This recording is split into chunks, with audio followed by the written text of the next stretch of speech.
Hey everyone, I'm Joel Leschler, a producer from 2K Australia. Hi everyone, I'm James Lopez, producer at Gearbox Software. And we're here to show you a walkthrough of our E3 demo for Borderlands the Pre-Sequel. Hope you enjoy it. Alright, so we're actually going to be playing through as Wilhelm during this playthrough, and we're selecting his action skill now, which is his ability to spawn these two drones, Wolf and Saint. Wolf is an attacking drone, while Saint is more of a buffing regen drone.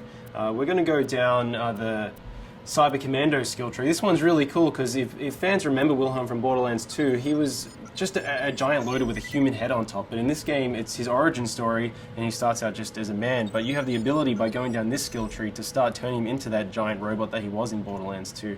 We're selecting the Power Fist skill here, and you'll see that they actually replaced his arm with this robotic one. This one's really cool because it will deal extra melee damage, and you can actually attack enemies from further away. And if you look at the Shock Absorbers one, which replaces his leg with a robotic leg, this allows you to shoot and reload while you're sprinting, which can come in really handy. The Meteor Slam is also really useful because the butt stomp or ground pound or slam or whatever we're calling it today is really, really powerful in Borderlands Pre-Sequel. When you're playing in low gravity, you're able to do this huge amount of damage when you slam down to the ground. And that's about all the skill points we can use right now, but we're pretty close to leveling up again. So when we do, we're going to show you the Vengeance Cannon, which is Wilhelm's capstone skill inside the Cyber Commando tree. Yeah. We have a look here, we actually just shot an air geyser, and when these are shot, they shoot out this oxygen which replenishes your Oz kit, but it also propels you up in the air.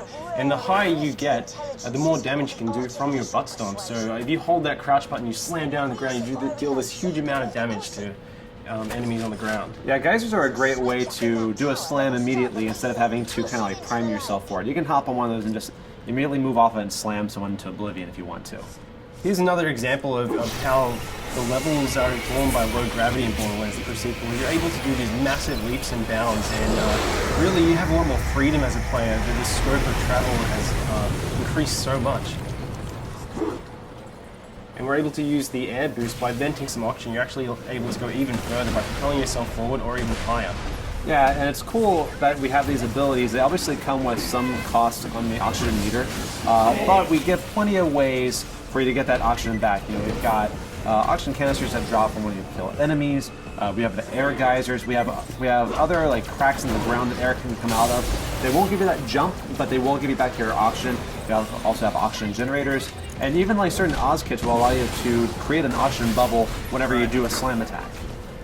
Now these enemies that we're fighting at the moment, the Kragans, they're some of the moon beasts. They're essentially these moon rock monsters, but because this is Borderlands, they absorb elemental attributes as well, and these ones have absorbed cryo damage. We have a lot of liquid methane around this area of Elpis, and they've kind of inherited those abilities, and they're kind of doing cryo damage towards you. But you have the ability to kill them, but what's really interesting about these guys is when you kill them, they actually shatter into two smaller Kragans. Yeah, so you might start off one-on-one and feel like you've got a pretty even fight, but as they break into smaller groups and become more numerous, you might have a really big fight on your hand. Alright, why don't we try and show off Wolf and Saint here, Wilhelm? Alright, so Wilhelm just deployed Wolf and Saint. Those are his two drones. Wolf is going to go out and cause some trouble. Saint's going to stay fairly close by to replenish Wilhelm's shields as they ever drop. Now, our Wilhelm player is pretty pro, so you know, might need to get a little bit of a more challenging fight for him. You can see these beautiful ice particles. With the new cryo element that we brought into the game, you can freeze and shatter any enemy, and depending on which angle you attack these guys from, they're actually going to float off into low gravity in that direction. If you slam down an enemy while they're frozen, you're actually going to split them in half and watch their ice chunks float off. Yeah, that's really cool because the way that they shatter is always kind of customized to like whichever way you hit them. So it never really gets old. It's always different each time. It's really fun. Now, our current objective in this particular level is to redirect some liquid methane. We need to get to the Drakensberg, which is this derelict Dahl ship where we've been informed there's a military AI that we can use. Jack wants to build up this robot army. He needs this military AI to use it. So we're currently trying to redirect this methane to cool off a lava river. Now, we were just fighting the Kraken, but over here you can actually see that some of the scabs are actually riding them, which you know, you gotta watch out for because you have 2 enemies attacking you, and whenever you kill one of these Kraken riders, you might get a couple of little Kraken riders coming out of it. You see, Wilhelm was also using these jump pads, so along with the oxygen geysers, we have these dial jump pads which are placed throughout the levels, and some of these shoot you straight up into the air, and other ones kind of propel you really far forward. Again, if you manage to chain some of these together, you can get really, really high and do a slam, which does a massive amount of damage. Look at some of these guys, you don't see that some of these scabs have this sort of orange bubble over their head. That's their oxygen bubble. That means that if you crack that bubble, then they're going to take oxygen damage because they're not able to breathe. Which is a really cool way because you can kind of do a hit and run. You don't have to worry about necessarily about finishing them off if you're taking too much heat. You can just wait for them to asphyxiate. But some of these guys also have shields and air bubbles, and so they're a little more of a stronger fight. You have to watch out with those guys because they're more dangerous. So you can see that's an example of one of the dial jump pads which shoots you really far forward. And here we have some of the dial jet fighters, and they're going to fly around and try and do a huge amount of damage to you. And Wilhelm is doing pretty well. Yeah, that was a spot-on hit. That was really good. Oh no, but you fell off the side.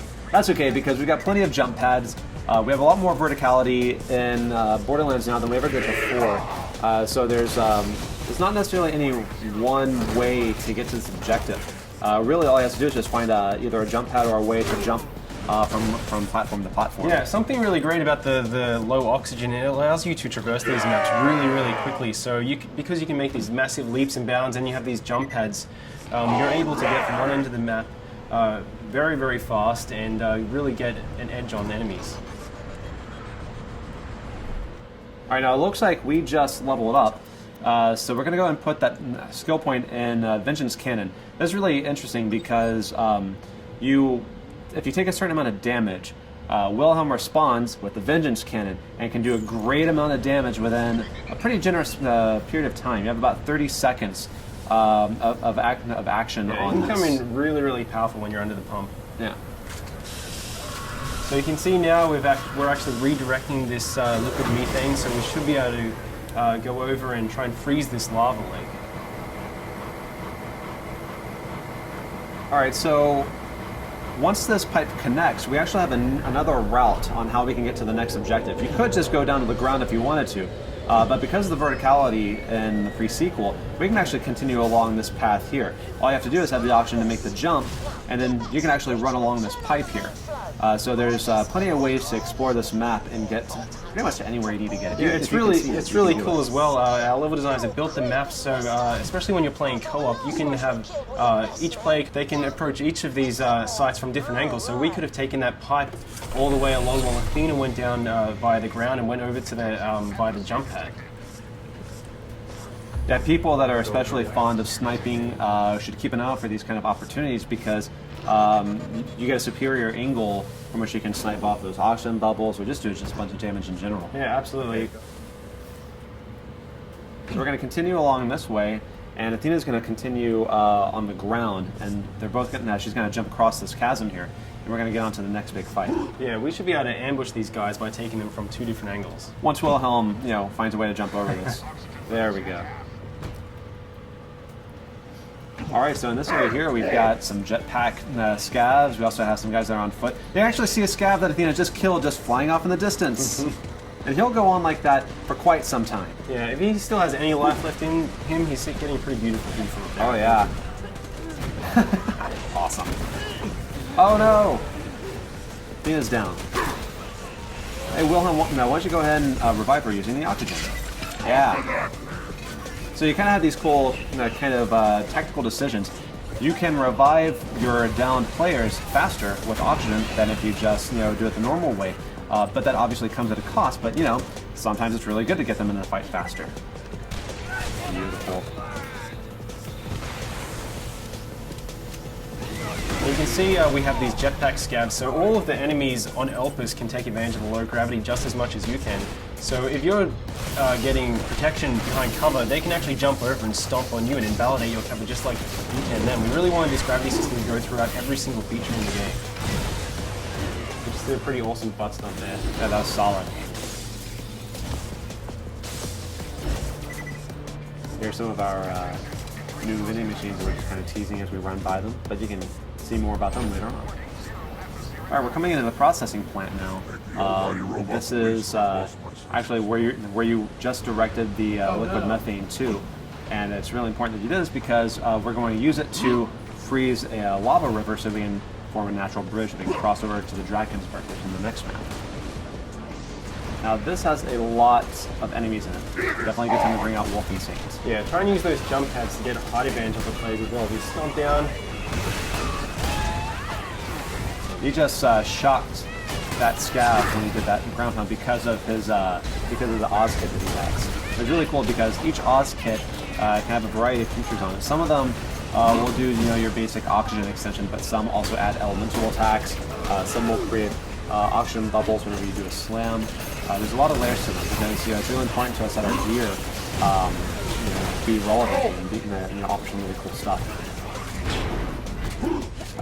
Obviously, these sort of varieties are really important to us.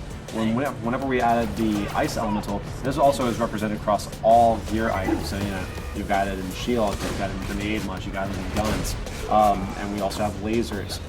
Lasers support all the elementals, so we've added even more bazillions of gear. Yeah, you can see right here we have an ice laser. So we're able to shoot this beam, this kind of freeze ray, and then we can butt stomp and hopefully shatter this guy. Getting close. Nearly. Uh-oh. Remember, the higher you get, the more damage you're going to do. So, very close. Can you just take our kill? Yeah. That's okay, though. It's always next time. So it looks like we cleared out the enemies here. Let's try and get that methane onto the lava river. Sir, I've got my best people working. It is Borderlands though, so you always have to loot. That's right. Let's take all of them over.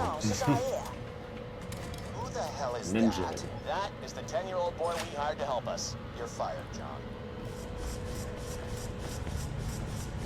You can see the Drakensberg out there in the distance, so that's our objective. We want to get to this crashed Dahl ship to get this military AI.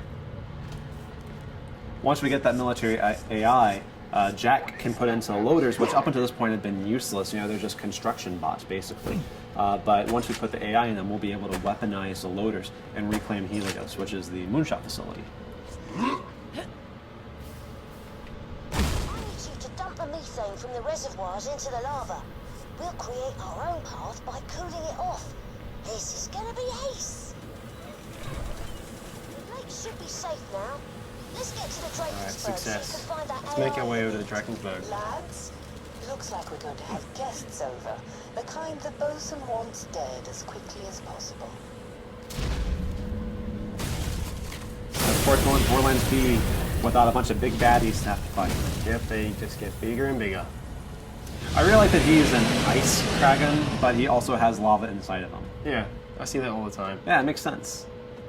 All right, guys, and that's our E3 demo. We hope you enjoyed seeing it. Please stay tuned for more pre-sequel news.